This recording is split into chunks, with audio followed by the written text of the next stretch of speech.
terkait masalah pesawat dari Arab Saudi. Pesawat Arab Saudi ini ketika melintasi wilayah Indonesia, itu kami dapat informasi jam 7.30. Jam 7.30 dari ada sebuah email yang masuk ke Jakarta. Kemudian di situ ada ancaman bom. Nah, di situ dijelaskan bahwa pesawat akan diledakan ketika nanti landing di Jakarta. Tetapi sesuai dengan aturan yang kami miliki, SOP dari Kementerian Perhubungan, bahwa kita ada PM41, kemudian PM22, itu terkait bahwa penanganan gawat darurat.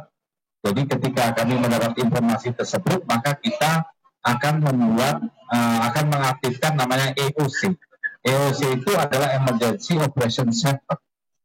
Nah, itu kita aktifkan, kemudian setelah aktif di sini ada Pak GM, Pak Teguh Gati, langsung mengaktifkan, langsung berkoordinasi dengan aparat.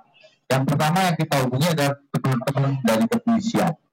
Dan kemudian yang kedua teman-teman dari TNI, baik TNI AU, Bramo, kemudian dari Angkatan Darat, dan kemudian sendiri dari Pak Teguh Gati, yaitu ada tenaga AFSEC dan TKPPK. Nah, mereka bekerja sama dalam satu koordinasi masalah keamanan penerbangan.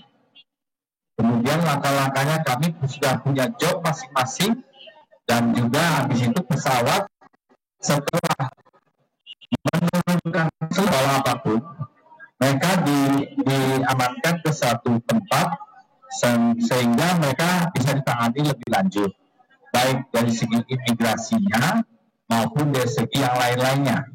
Lain-lainnya apa? Misalnya kebutuhan mereka, baju dan sebagainya itu bisa dipenuhi.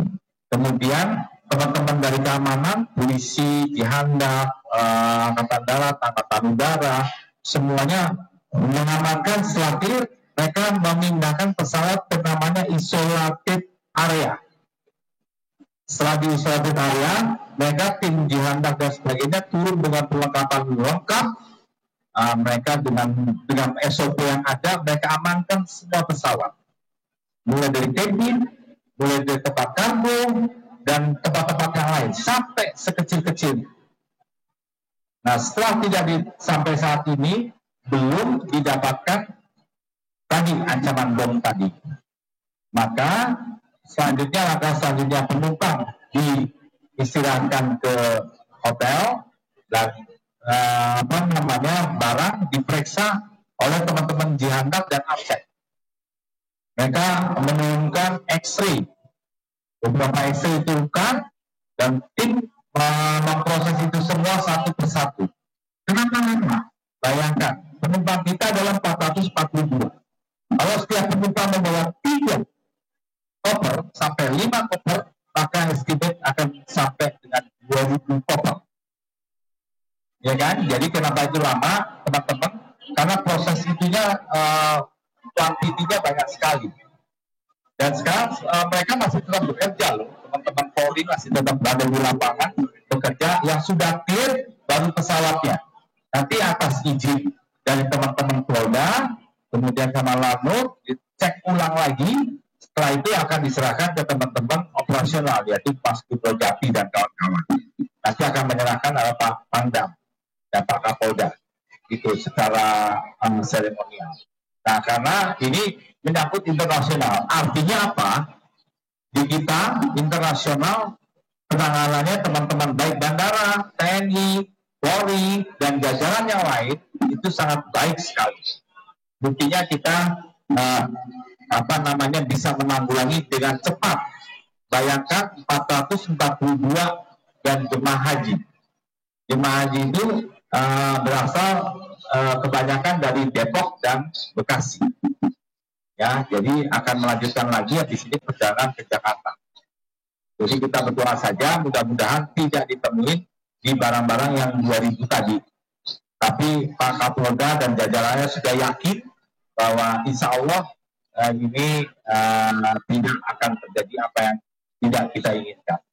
Ini saya makanya dari Kementerian Perhubungan mengucapkan terima kasih kepada Pak Pangdam selaku teritorial di Medan, Pak Kapolda juga terima kasih, Pak Danlanut dan jajarannya kita terima kasih, Mas Tugo Jati dan juga terima kasih Kementerian Perhubungan memberikan apresiasi yang luar biasa terhadap kecepatan, keakuratan dan respek terhadap kasus ini. Demikian teman-teman, ada yang mau ditanyakan? Siapa dan isinya itu apa? Itu dalam bahasa Inggris orang Mumbai, kemudian detailnya nanti dari Kementerian Perhubungan saja, karena yang menerima telepon, maksudnya menerima emailnya adalah dari Kementerian Perhubungan. Jadi saya tidak berwenang untuk menjawab itu. Demikian Mas.